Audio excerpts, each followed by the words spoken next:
Hi, so today I'm going to be talking about um, major political forces that changed American education and changed how America's schools work through things that have happened in politics. So I believe that each moment in history in these politics has reshaped our curriculum as a whole and made schools look a little bit different, and it makes us prioritize different things, and it even changed how we assess students, and that still goes on today. So the first influence that I chose was Sputnik in 1957.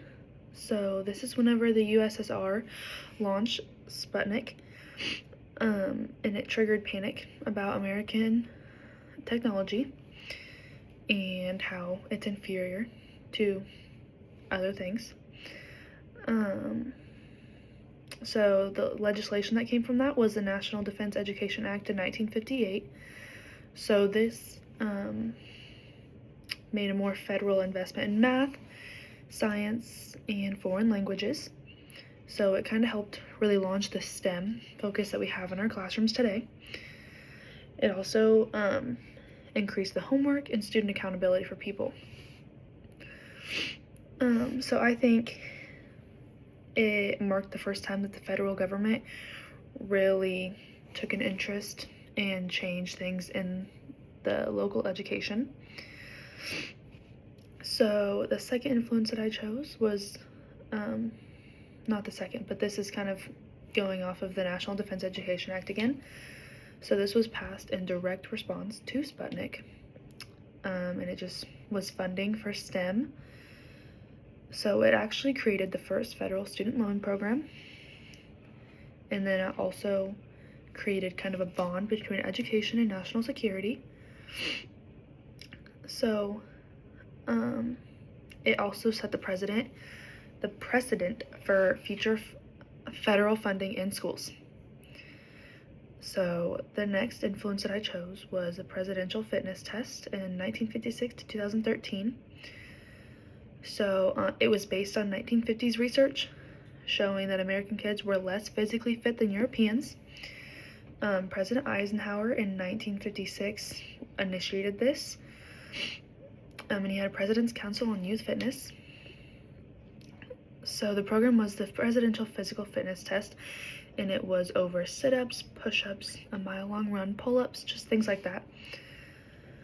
So it made PE become more standardized, and it really focused on those testing, and it showed a chance, it gave a chance for kids to show where they were at and what they struggled on, so kind of, yeah.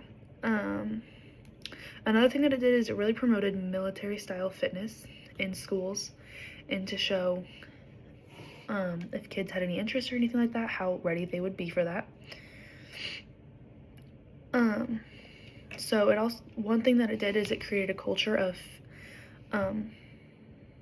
fitness, athletic-based competitions. So some kids were very competitive, and it kind of brought that out in them. So the fourth one that I chose was A Nation at Risk in 1983. This is where Reagan's Education Commission warns U.S. schools are eroding due to mediocrity. So he made a report, A Nation at Risk, and so he really focused on how hard school was and the teacher quality that we had, and how important it was for us to have measurable outcomes and be able to tell exactly how well somebody's doing in school.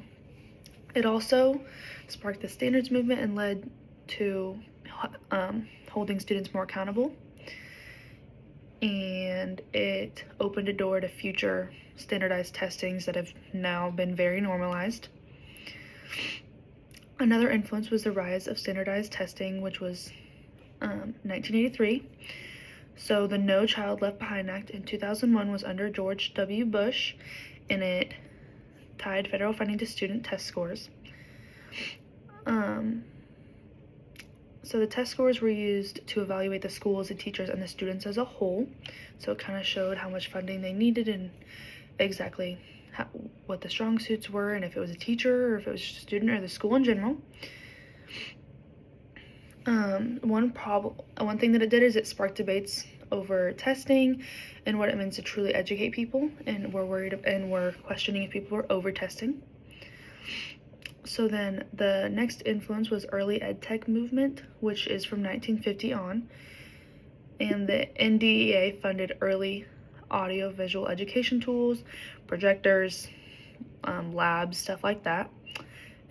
So it continued into the 1990s with computers in the classrooms, and then it really took off in 2000 with like apps that students could use and websites, and there's now AI, and then there's iPads in classrooms, and there's so much technology that we use now. So in conclusion, I really think that each influence that we've seen, whether it's the fitness or the testing, it's really framed education for national survival. And I think that these political moments have shaped and are still currently shaping our classrooms. STEM was a very big part of that, and I think that it was probably one of the biggest ones that's ever been done. So, yeah, I do